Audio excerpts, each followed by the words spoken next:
So I'm whispering this first bit because it is 6 a.m. on Sunday the 29th of December, because of course I'm up this early into Xmas and I'm staying at a family member's house who I'm trying not to wake up, and I have a pair of tights over my phone with the hope that they help with the plosives so that I don't drive you all insane with my over-enunciation and whistly teeth. So this isn't a usual kind of episode at all. This is kind of a best bits, but it's not at all.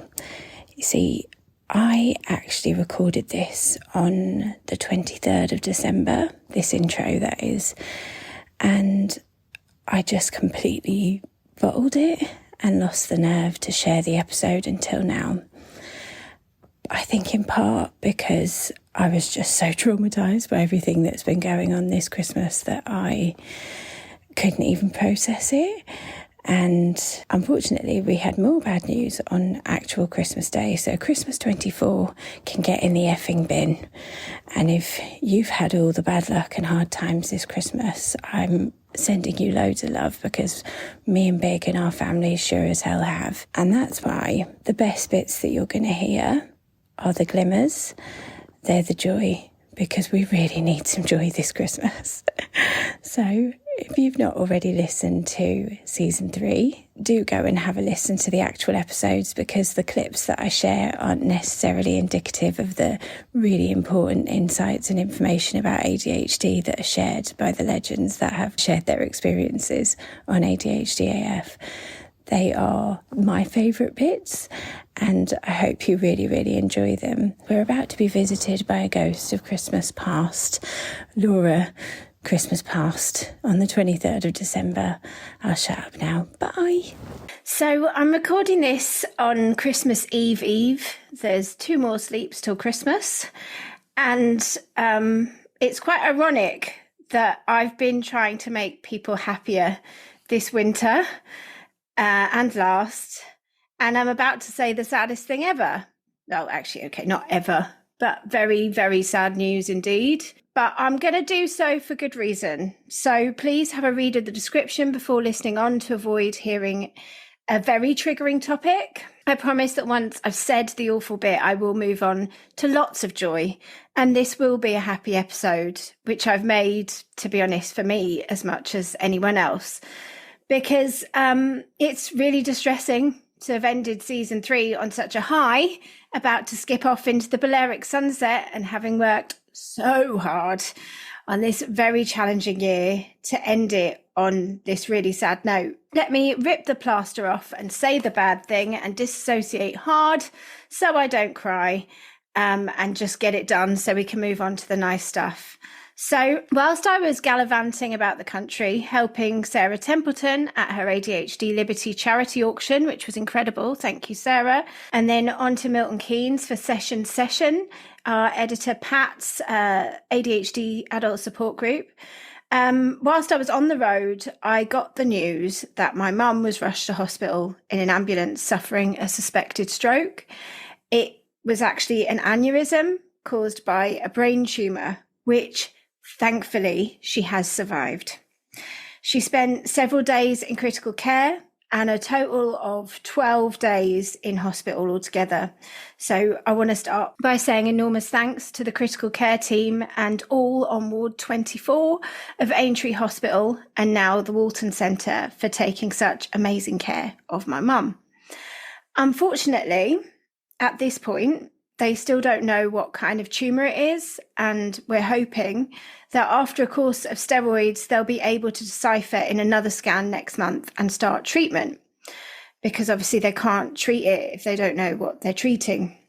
The irony is not lost on me that, having dedicated 2.5 years of my life to discussing the brain, that this should happen. The reason why I've chosen to share this awful news is because through the things I've shared on this podcast, my lived experiences and sharing my pain and discoveries, people have told me the difference that it's made to their lives, and some have even told me that it has saved their life.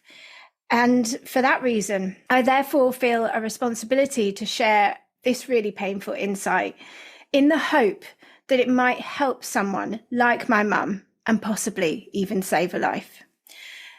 These last couple of years, I had noticed some changes in my mum's personality, and I'm not going to go into one, but I just want anyone listening to please be mindful of your loved ones. If somebody you know very well reacts in ways that feel unfamiliar, please don't write it off as old age or don't RSD thinking that the person isn't interested in what you have to say anymore or is disappointed in your life choices. It's so easy for us ADHDers. Again, I can only ever speak for myself, but I speak to a lot of people in the community who also have ADHD, and a lot of us are very quick to take things personally, think we've done something wrong. And though I couldn't identify signs of dementia, there were moments when I just wrote it off as old age.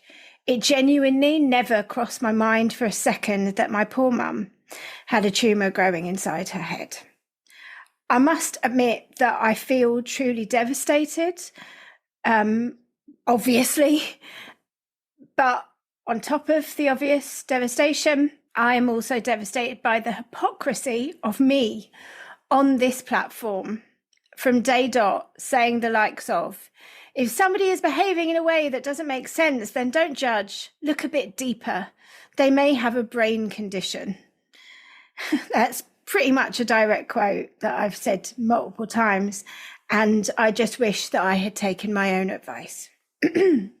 But much like with ADHD, you don't know until you know, and that is why I raise ADHD awareness, and also why I want to raise awareness about this, because hopefully somebody hearing this might not take something out of character to heart or write somebody off as just getting old.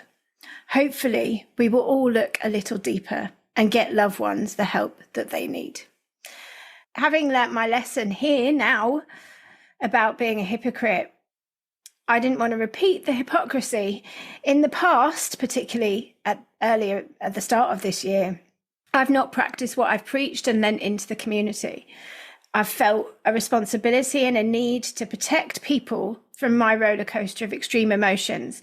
And that hasn't panned out well this year at all. So now, in this very dark time, I have lent in.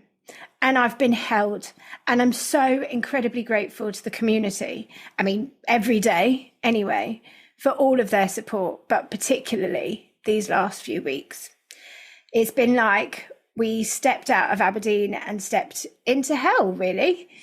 To the volunteers that have helped keep things running whilst I've lost time, lost myself completely at points, I can't say thank you enough. So please lean in and just know that that's in no way an advertisement for the ADHD AF online peer support community. Though, of course, the more the bloody merrier. We'd love to have you. But if it's not the right fit for you, then find what is and lean the hell in. We need each other, and having people around you who just get it and understand that your reactions to things might be a bit left of field, shall we say, to just be held and safe, to feel and be supported is what everyone needs.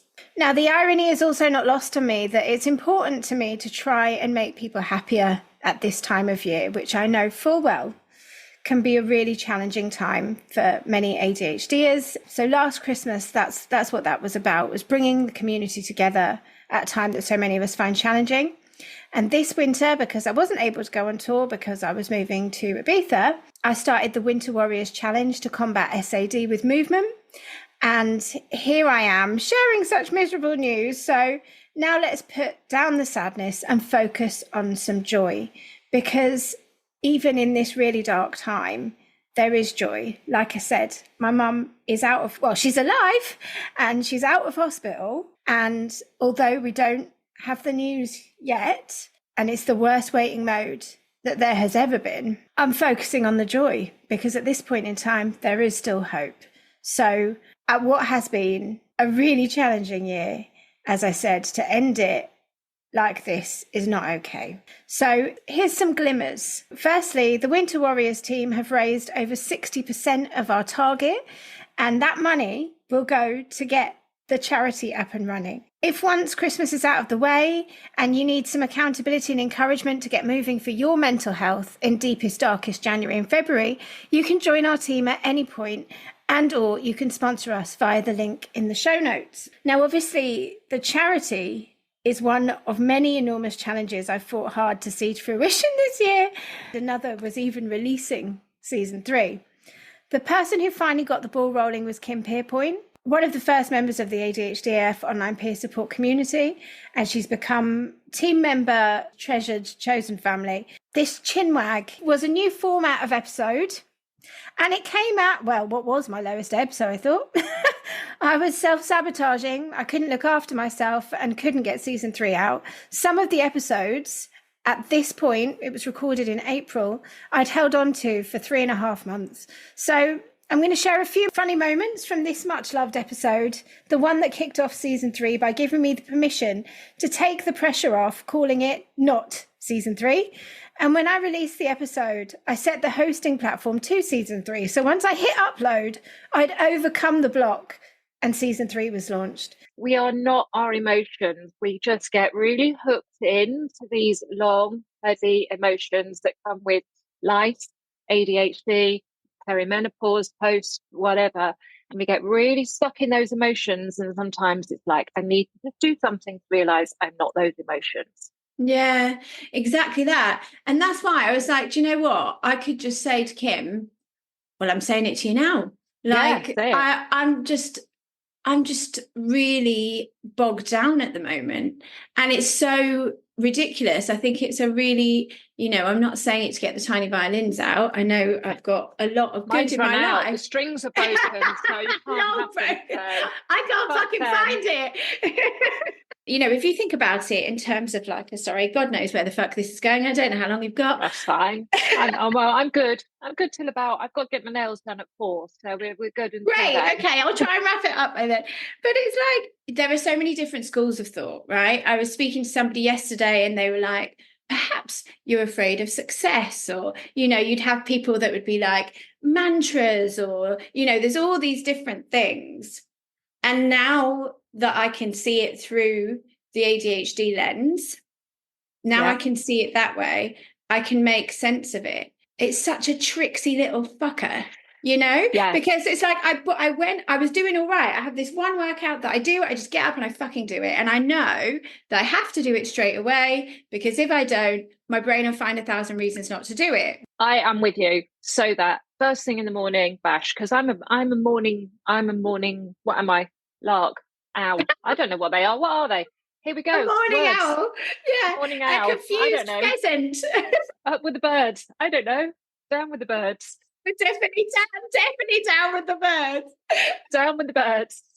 I use my phone for lots of stuff. If I don't use my phone, I don't remember stuff. I don't know where I am. I probably don't even know who I am.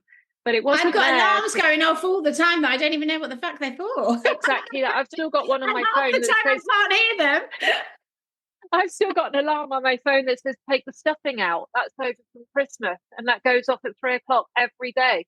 Take the stuffing out, and I'm like, must turn that off or change the name of it. So it's gone, and then it's gone. Well, the good news is that Kim's alarm will finally be accurate 9 months later. Go on, Kim, get the stuffing out.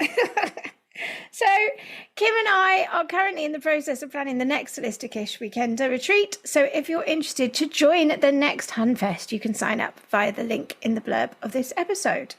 Next up is the wonderful Lucy of Lucy and Yak. Well, do you know what? I think it's my community that's helped me realise I've got it almost, because the brand's attracted a lot of neurodiverse people, and I'm like, why? Why is that? And then people in the business are like, why do you think? Because there's a lot of people in my business that, have got autism or ADHD. And when I started speaking about it a little bit more to people internally, they were all like, yeah, we've always thought that, Lucy. But obviously they were like, it's not our place to diagnose you, but we've always thought that. I think neurodiverse people attract neurodiverse people, because that's when I first started finding out, I'm like, why are all my friends neurodiverse and I'm not? Like, I think you might be. And I think we're drawn to each other because we, probably feel like we don't fit in society. So you tend to find each other in similar The circumstances. misfits. Yeah. The magical misfit. Here's some very joyful and actually festive moments, kind of, from comedian and legend Susie Ruffle. People go, it's this newfangled thing. And you go, no way. Like, my nan was like 100 miles an hour. Yeah. Always like, she was sort of quite bombastic in how she dressed. She was really, my nanny Ruffle, my dad's mum, like, yeah, she was always 100 miles an hour. There was like 14 grandkids would all go there at the same time. It was chaotic. And she was totally at peace in the chaos. Also, like the thing that I've read about some people with ADHD, which is certainly me, like the clumsiness. My God, me and my cousins are so fucking clumsy. Like, honestly, one of us will break something. Don't invite us to your house. We've all got long limbs. We can't quite control them. So frequently, my mom used to pick me up from a play date when I was a kid. I'd be like, I broke a thing. I'm so broke. Yeah, we're all 100 miles an hour. I love it. I love the long limbs. I just thought of myself like gangly arms. Just it's like Mr. Tickle's family have got together. And there's loads of us. I think that it's something that's like innate in you. So all you can do is kind of go, oh, well, this is the deal. This is it. It's the same, I really struggled for a long time coming out. And then once I was sort of like, oh, this is just who I am. I have to kind of get on board with it because this is it. This is the lot. This is who I am.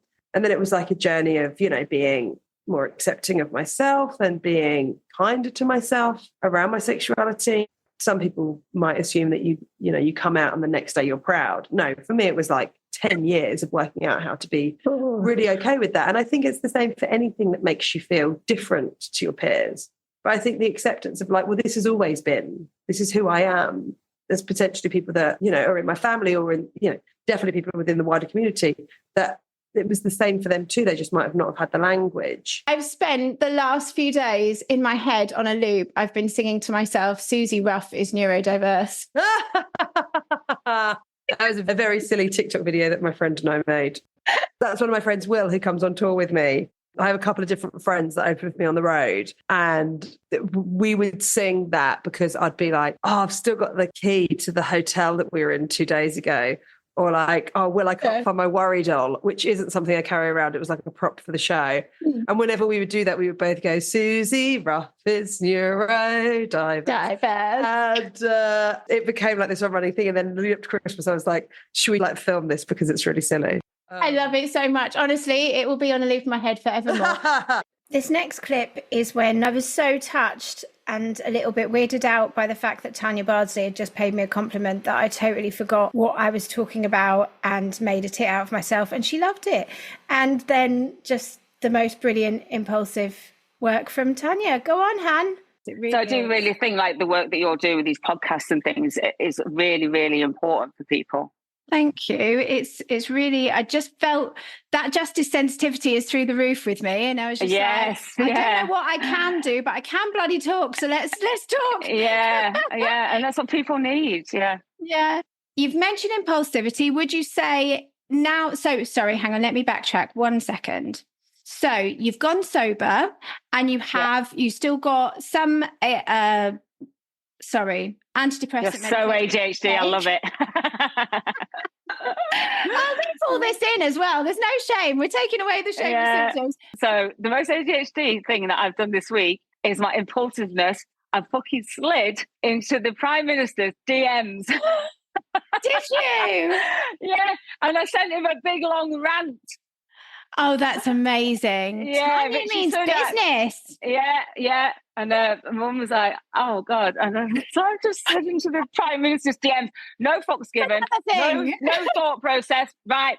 Richie. Deserves it. I want to speak to the manager. Absolutely. Yeah. And speaking of sliding into people's DMs impulsively, I did exactly that with Tat and Spiller, Mr. Simple Politics, just before the surprise general election, because you've got to say it like that, even to Tat and Spiller, apparently.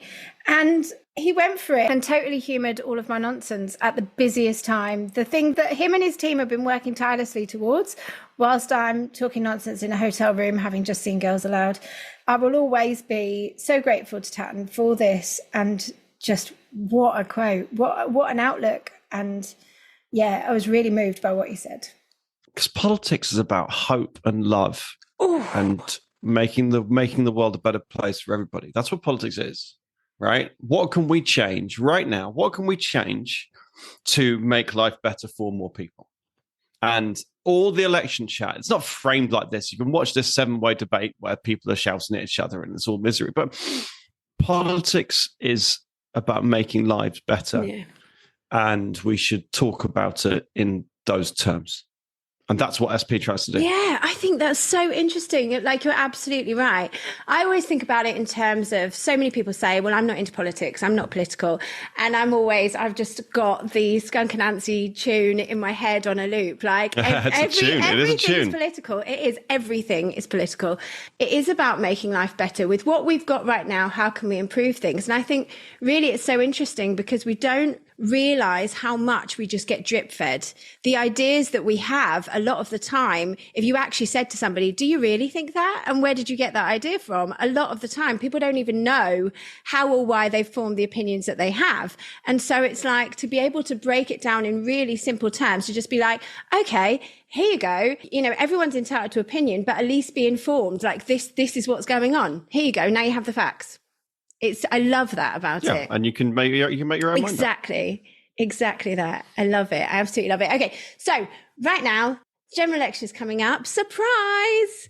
These next couple of clips are from Toomey, who is the Black Dyspraxic, an absolute ledge. This is probably the longest interview. Oh no, that's not true. The longest interview ever was Kat Brown, who's coming up shortly. But me and Toomey had so many chinwags, it was ridiculous. I literally could talk to that man all day. I'm so grateful to you for coming on, because I've said many times on this podcast that I am self-diagnosed dyspraxic. And I've said it a lot. I only know the bare bones, and actually I just want to know more about it and let the listeners know more about it. So thank you so much for doing that for us. You're very welcome. Thank you so much for having me. Not at all, not at all. I know your podcast is one of the big podcasts in the indie community, so I really, really thank you. I know you recently had a tour and everything, and it just looked incredible online. So the fact that I can be part of it is just I'm really grateful. So thank you.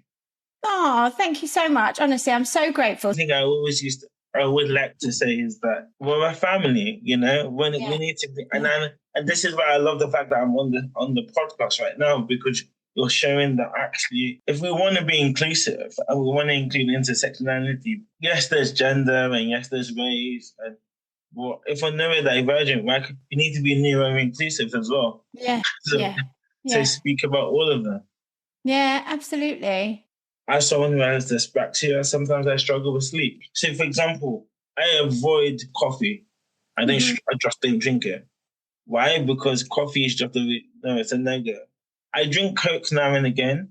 My wife doesn't even want me to drink Coke. And just to clarify, I mean Coke as in Coca-Cola. Yes, thank you for clarifying. I love this clip from CJ Dabara. So often people will come to me and say that the thing that they love the most about the podcast is the validation they get from the relatability, from saying, oh my God, you too. And for me to have this kind of conversation with CJ where they're experiencing something that I'm experiencing in having this platform, it really meant a lot, and it makes me laugh.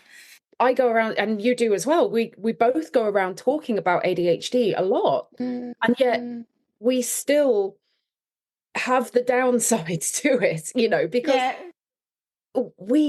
it's just part and parcel of the human experience. And also, like, I mean, I get mad when people go, you know, oh, it's a superpower, and don't start. I'm like, God, just let me have my shit times, please.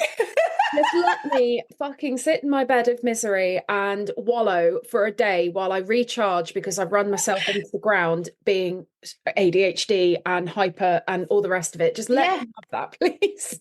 Yeah. Do you know, it's so funny though, because I think all the experience that I've had, again, I have to admit that everything I know goes through a really shitty RSD lens. So how true this is, I'm not the best at deciding whether this is true or just how I feel about it. But quite often it feels as though people are surprised when I have ADHD, as in not people that don't know, I mean people that do. So like if I fuck up some admin, or if I forget something, or if I am just a complete wreck, which I sometimes am, I sometimes can't slow my thoughts down at all, and I'll be like, oh, can you, or I'll start crying, or any of those things that are how ADHD presents in me. Sometimes people are taken aback or a bit kind of judgmental, and it's like, I don't just fucking talk about it. Like, it literally is what it says on the tin. Like, I really am ADHD AF. And I think it's such a funny thing in this space that suddenly it looks like I've won ADHD. I stand at the top with a flag. Like, you know, it's weird, isn't it?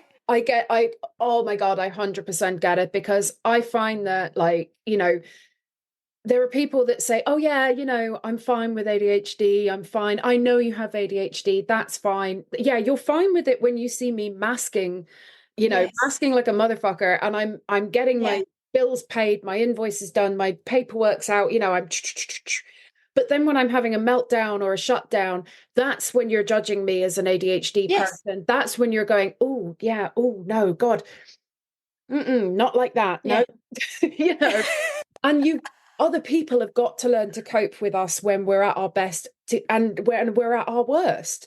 Yeah. Because it can't be this thing of like, you know, oh, they've got ADHD and we're fine with that, except for when you're doing all of the things that are except if they cry, or speak too loudly, or won't sit still. As long as they don't do those things, that's fine. Yeah, just be the type of ADHD where like you're super productive, like to the point of ridiculous, and like you're making loads of money for the company because you're getting all the shit done. Be that ADHD. Don't be that much of a people pleaser that you're bending backwards so far over everyone that you're just fawning, just like, what can I do for anybody? What do you need?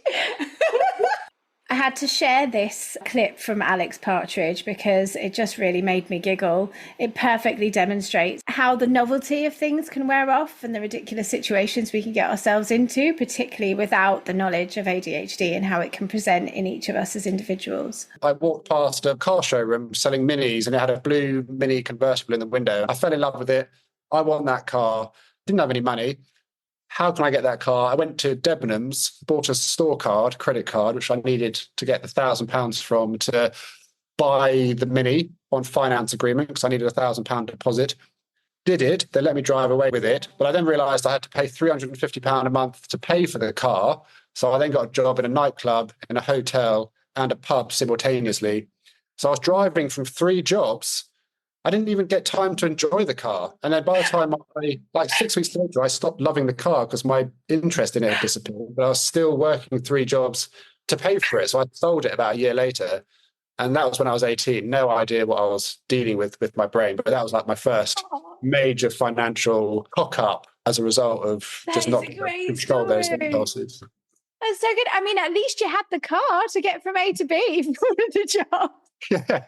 Now, if there was ever the most perfect example of is it self-fulfilling prophecy? I don't even know, but just being who you are inherently in your soul from day dot, it is Libby of Topple and Burn. Do you know what I did remember? I was thinking how I was when I was younger about the justice sensitivity thing, and I remembered that I think I was about 7 and I started the National Society for the Prevention of Cruelty to Snails.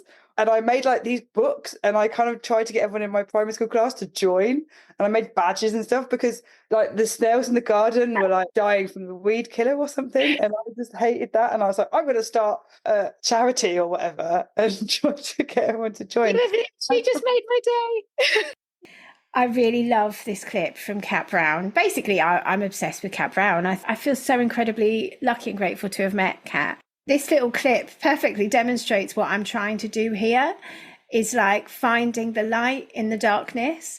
So in a conversation which had turned to a very sad topic about not being able to conceive, she managed to make the most perfect joke that had me roaring with laughter. God love you, Cat, and God love Sybil. But what you've described there and what you've done, you and all of the amazing people who help make ADHD AF something multi-platform and wonderful and helpful and warm, it's not a baby replacement any more than my dog and cats are baby replacements. Oh my God, just not even in the same league at all. For starters, toddlers could not win 4th place in the prettiest bitch category at Tooting Common Fun Dog Show, as Sybil did on Sunday. Shout out to Sybil. In the last episode in which James Brown interviewed me, we talked about how brilliant the question was of a song that best describes your ADHD. So now I found out who it was. I can finally give the credit where credit's due. That question came from community legend Lauren. So thank you, Lauren, for that question. And thank you, my ride or die, the one and only Nicole Nadler, for what is my favourite answer to this question ever. And in particular, because I've actually seen Nicole sing this song. So what song best describes your ADHD? I would say One Day More from Les Miserables. It's like 15 characters singing at once, all with different storylines. So that's already tells you all you need to know. Also, it's a bop. Everybody loves it. I don't think everybody loves my ADHD, but actually, no. I think people do sometimes because they look at me and think I'm a caricature of a person and they have a good time with it. So I'll take what I can get. Oh, thank you. That's my favorite. That's my favorite one yet. That is my favorite one yet. I don't know what I thought. I didn't pre-plan it. And I was like, when you said it, 'cause I was like, I don't, I do know. It's very accurate. Nicole Nadler, you are still like this. You're an absolute legend. Congratulations on doing your show and break a leg. And I can't wait to come and see it. It's going to be amazing. Anybody going to Edinburgh Fringe, you have to go and see it. Last year's was amazing. I know this year is going to be even better. So this is the only other chinwag that I actually managed to get out this year is with the wonderful Catherine Millen of Be What You See. I just think it is the maddest thing for serendipity to have been such a focus throughout this whole safari. The fact that I was literally thinking about the same thing as Catherine when she was talking and just how she sees the world and everything. Honestly, this just gives me all the feels. So thank you, Catherine. It has been really helpful for me. And I think definitely astrology, when times have been hard, bloody hell, there's none of us that went through the pandemic and got out of that scot-free. Like it was awful for everybody. In difficult times, I really lent on it for hope. Like definitely, there's more coming. Because I think we can sometimes be like that, can't we? Like how things are is how they've always been and how they're always going to be. And you can feel so penned in. It's like, oh no, this is all going. We'll be somewhere else. In time, it all passes and moves. I don't know. I don't really see any harm in it. I think it's quite hopeful. Definitely. Yeah, I think hope is and it's really interesting that you use that word, because when we were working with the young people last week, me and the other trainer were like, the one word to describe this week is hope, because I think they gave us hope in the next generation of young people that are going to become the politicians, that are going to become the change makers. But for me, having ADHD and this complete lifestyle change that I've gone through, I think hope is the one thing that I always try and fall back on, because I know things are only going to get better. And I think about all the life experiences that I have. I always say to people, do the film Slumdog Millionaire. Yes. I was literally going to say to you about Slumdog Millionaire. It's like that. I'm like, that film stole my kind of storyline of my life. Do you know what I mean? But it's that thing of all of those experiences that you have.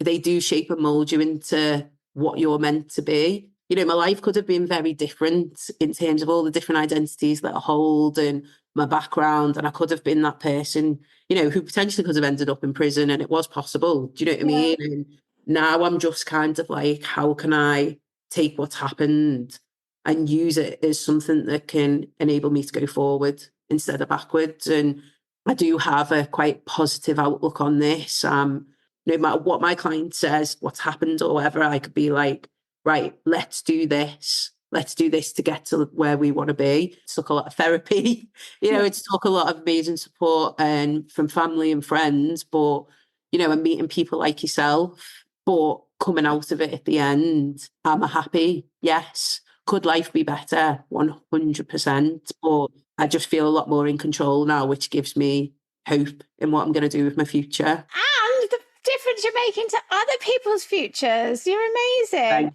Thank you. I lived in Ibiza for quite a long time, and this is something you hear in Ibiza quite a lot. Is you're living your dharma? Do you know that expression? Yeah. So you are you are not just living authentically, but you are like living your whole purpose and everything, and it's like shining out of you, like a Care Bear when they shine the light out of them. That's what you're like. So this next one is from Adelaide Saywell. I actually changed the artwork for Adelaide and called it ADHD AF. And in this, Adelaide shares the exact sentiment of understanding that you're not alone. And that really is just the most important message of all, really. So thank you, Adelaide. To anyone listening, to know that there's nothing wrong with them. You're not broken, you're not damaged, you're not a random, odd, weird person from a different planet. You just function differently, and that's okay. Like, you're allowed to accommodate yourself, and you will find your people who will love and respect you for who you are, and you won't need to mask and change anything about yourself for the right people. Because now I'm sucking in through the eyeballs. In this little clip is something that has been talked about a lot in the past, not just on my podcast, but within the ADHD space, about whether you would give it up if you could. And I really love Katie Webber's answer. It's funny because last week it was 2 years of ADHD AF, which makes this the longest job I've ever had. And it's like, yay! Oh no, actually that's really sad. It's like completely depends how you look at it. It's like, I've never been able to hold down anything either. But, it's a rich tapestry of life, isn't it? All the different experiences. Well, and I think also one of the parts that I see maturing in myself was seeing how I'm making it interesting by changing little things, right? So it's like there's the foundation that is still there, but in order for it to last, it's not about just throwing in the towel and starting fresh. It's really about like, okay, what are some little changes I can make that are going to light me up and make me more interested, but not just throw the baby out with the bathwater. And that's where I feel like I've had a lot of growth in terms of, realizing that it's not all or nothing, which, that's ADHD textbook, right? It's like, oh, I don't feel like doing it, so I'm just going to let the entire, I always burn it down, right? Yeah. I was just having a conversation recently with somebody about, where she was very young. She was, in my grad school. And so she's in her 20s. And she was like, if I could get rid of ADHD, I absolutely would. Like, it's a serious disorder and I don't like it. And I'm like, it is a serious disorder. It is quite debilitating. But I wouldn't know who would be left if I got rid of my ADHD, because it's so pervasive. It defines me in every relationship, in everything I do, from the minute I wake up to the minute I go to sleep or don't go to sleep. It's often the case, right? So it's like, what would be left? There'd be like a shell of, there'd just be like clothes on the floor. Like, I don't even know who I would be without it. How can you possibly wish it away? What would I be? I don't know. It's so funny because, we were talking before and I politely said, because it's the morning with you, I said, oh, what did you have a good night's sleep? Because that's what people ask each other. I don't even know why I said that, because I don't give a shit about sleep at all. As in, I don't have any. So when people ask me that, I always lie anyway. I'm like, yeah, great, because I've got nothing to tell you. But you were just like, well, no. And I was like, yeah, me neither. I don't really know why I asked that. I've been up since 4. And speaking of Katie's, I was going to say it's my favourite one in the world, but that's not true. I've got another favourite Katie Doy. Shout out to the Doy Zone. Both of those Katies are 2 of my very best friends. This Katie Smith in Sydney, Australia, is literally the person who made me realise that I even have ADHD. So it was a really special interview. I'm so glad I got to do it, particularly in person, now that we live on opposite ends of the world again. But now I've got to a place and enriching my body with nutritious food that I know that I'm going to love, and it's taking me time to prepare is something that I really love doing. And Eat, pray, love. Yeah. I've turned into the person I hate. I really have. I really, really have. But I love it. Give me a crystal, get me an astrology reading. I'm all about that life now. And then get her to Ibiza and we'll talk get me again. to Ibiza, and then I never tell you. That's me going to church, baby. Next up is Priyanka Patel, Little Miss ADHD. In this episode, she shared some insights on the medication shortages, which unbelievably are still ongoing. And we had some good ranting about things that had gone on in the past, but I just wanted to share this moment because it's a really good hack, actually. Are you actually tracking your cycle? Because I say I'm going to do it and I never do it. I do it. I actually do it. I've also realized with myself, right? And this is what people need to know is as soon as we tell ourselves or tell someone else, I'm going to do it. Yes. Like, you are lying to yourself, and you know you are lying to yourself, and you know you are lying to other people, and your brain knows that you are lying to yourself. Like, your brain is just sitting there like, later, yeah, okay, right, that falls out. The moment you think that you have to do something, just do it. I'm telling you right now. And it really does. This is where I'm saying like awareness is so important, because if you're like in the middle of driving and you're suddenly like, oh, I've got to text that person, right? You're not going to go pick up your phone and then text them, right? Obviously, be sensible and think about where you are at the time. But if you're just chilling there watching TV and you think, oh, I was meant to put the washing on, go do it. And the reason I'm telling you, do it there and then. A, you're going to forget. 100% you're going to forget. But B, it's because your brain takes 5 seconds to talk you out of something. 5 seconds. And those 5 seconds are crucial, because once you go past that, that's when our brain is like, oh, I've got to go get the clothes. Oh, I've got to find the laundry tablets. I've got to put it in. I've got to split it up. Oh, I've got to put the clothes up. Like, those 5 seconds will stop you from doing that, because you just do it, right? Now. Yes, exactly. Despite the fact that the period of time in which I met Sarah Templeton in the flesh will always be the most traumatic week of probably my life, I hope. It really was so wonderful to meet Sarah Templeton. I'm in absolute awe of this lady. Go on, Sarah. So all the pilots that we're running, there hasn't been one when we've gone, oh, that's interesting, no ADHD. No. Every single pilot that we're running, it's been, whoa, you know? Yeah. And the figure that is constant and consistent right the way through is 85%. Yeah. It's either like the youth charity one was 90. So the 2 probation ones we've got going on, they're both coming in at just over 85%.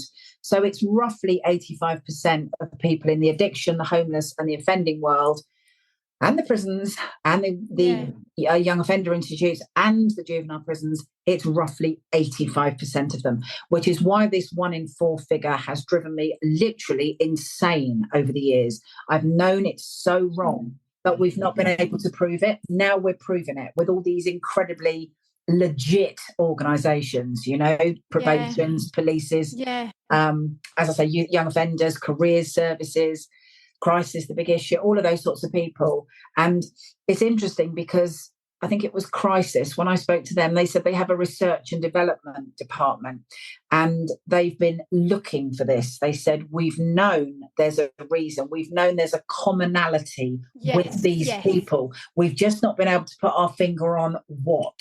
But we had the research and development people come to the meeting and they're like, this is it. This is it. This is what we've known. We've known there's something that they've all got, but we didn't know what. And because a lot of these people, like you, like me, were completely ignorant of what ADHD really is until you're diagnosed with yourself and you do tons and tons of research, because they just thought it was naughty kids, hyperactive kids and distracted kids. Or anything they knew, you'd grow out of it. Yeah, exactly.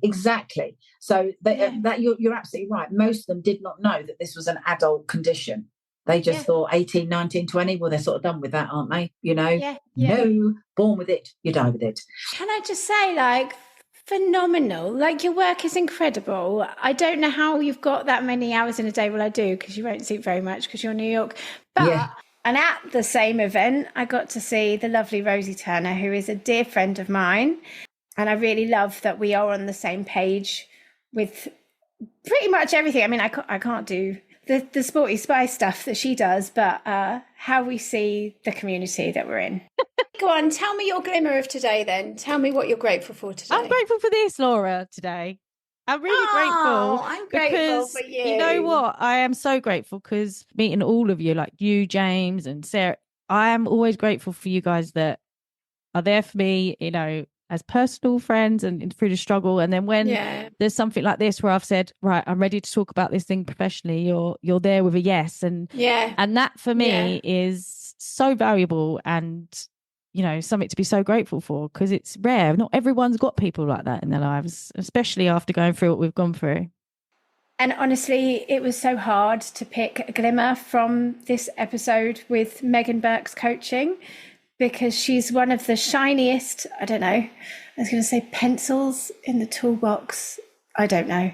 But she's really glimmery. She's shining bright. So I just had to go with this one so I could get the song stuck in everyone's head again. But it's funny what you said about the grief relief. It's a hard relay. It's that relief in it. It just goes round and round, because it's a bit like, it makes me think of the Outcast song.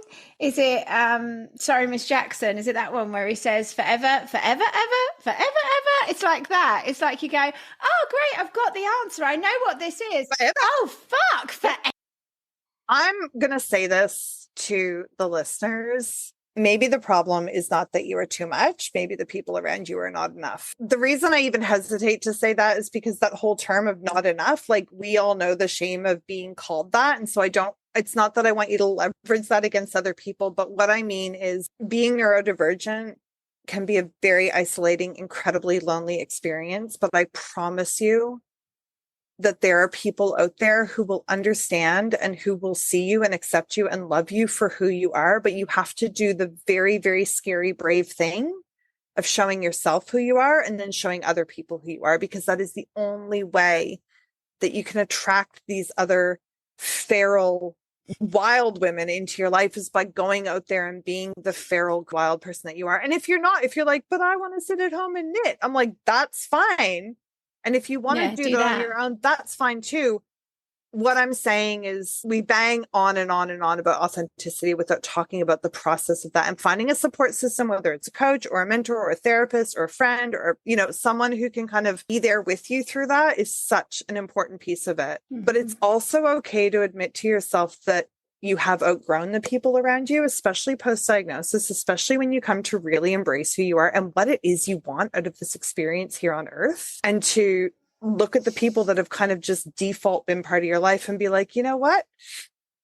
I think I need to move on from some of this, and go and find the people who can keep up with you, who can match that pace, who can, even if that pace is knitting. Yes, and exactly. That's it. It's not about too much and not enough. It's like if you are too much for somebody, that could mean you're too much, or you're too quiet. It doesn't have to mean you're too much in my sense of the word too much, in our sense of the word too much. And the not enough is not enough for you, for your authentic self, for you to live happily in you know, in their company. That's wonderful. You're wonderful. You're wonderful. The song's going to be stuck in my head for days. Forever, ever. And finally, this one's from me. It's a message that I've said a million times. I'll say a million times more until the cows come home. So I hope that you hear it. Please hear me. It's so, so important to me. And I'm so grateful to James Brown for interviewing me.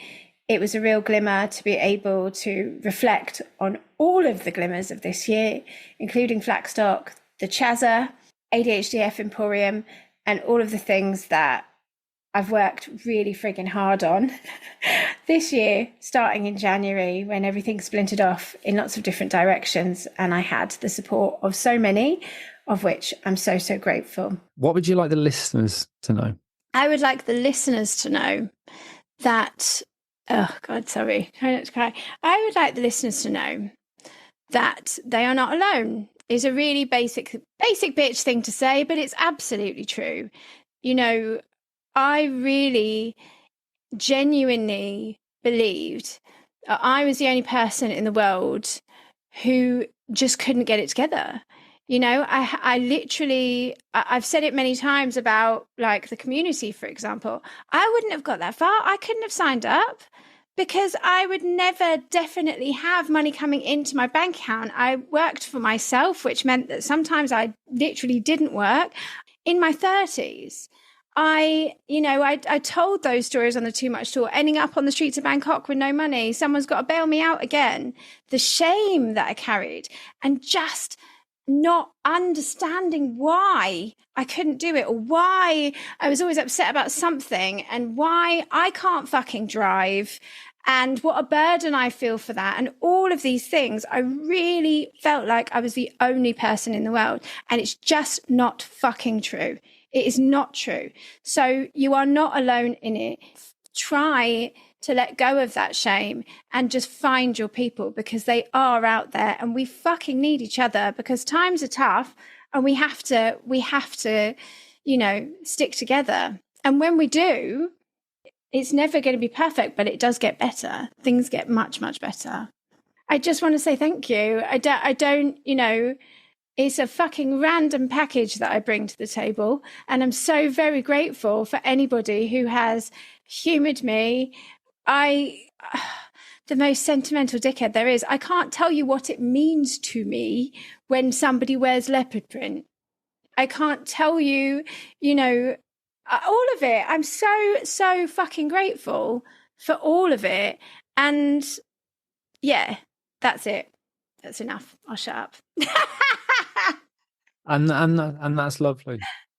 So I hope that I've managed to turn it around, and despite desperately wanting to get the important message out to you, that I've still managed to bring some joy this Christmas, to reflect on all of the amazing times that this year has brought, despite all of the challenges.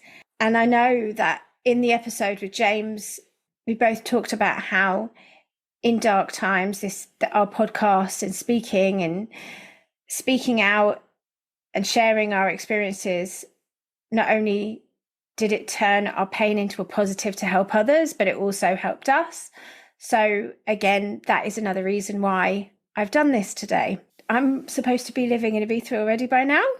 This year hasn't gone to plan. Pretty much nothing's gone to plan this year. A lot has happened, but it's been hard every step of the way. And every time I felt like I've got anywhere, I feel like I've been pulled a million steps back. But onwards we plough. The thing that so many ADHDers seem to share is resilience.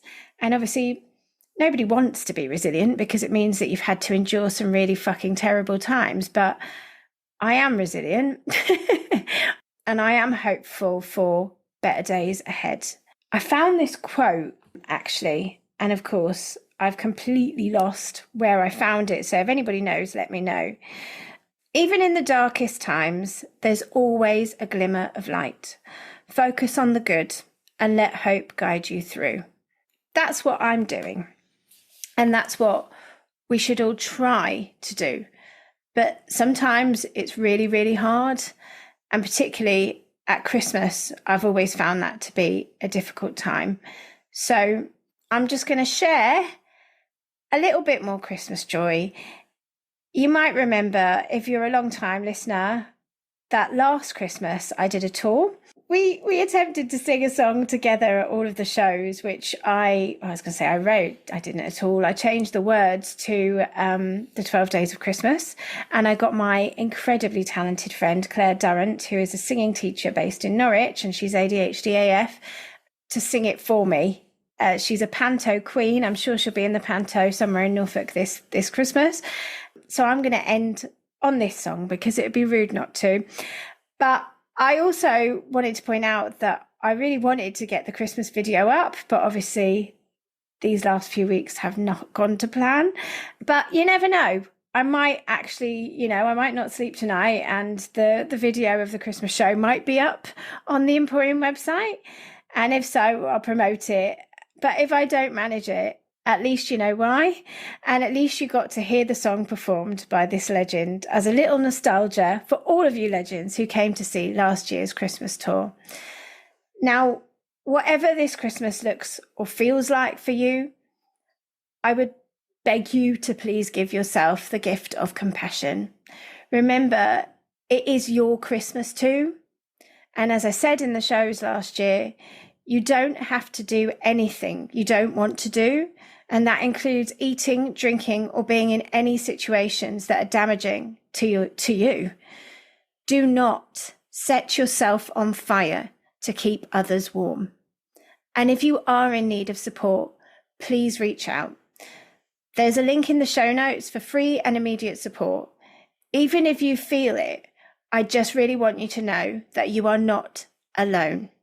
I'm sending enormous love and gratitude to all of you listeners, to everyone who spoke on the podcast, and yeah, just to all of you Leopard Print Army legends. Take it away, Claire. On the 12th day of Christmas, ADHD gave to me 12 double bookings, 11 shocking outbursts, 10 awkward photos, 9 triggering chit-chats, 8 fucking meltdowns, 7 siblings, warbling, 6 colleagues vlogging, 5 unpaid bills, 4 exit cards, 3 lost gifts, 2 declined payments, and a shit ton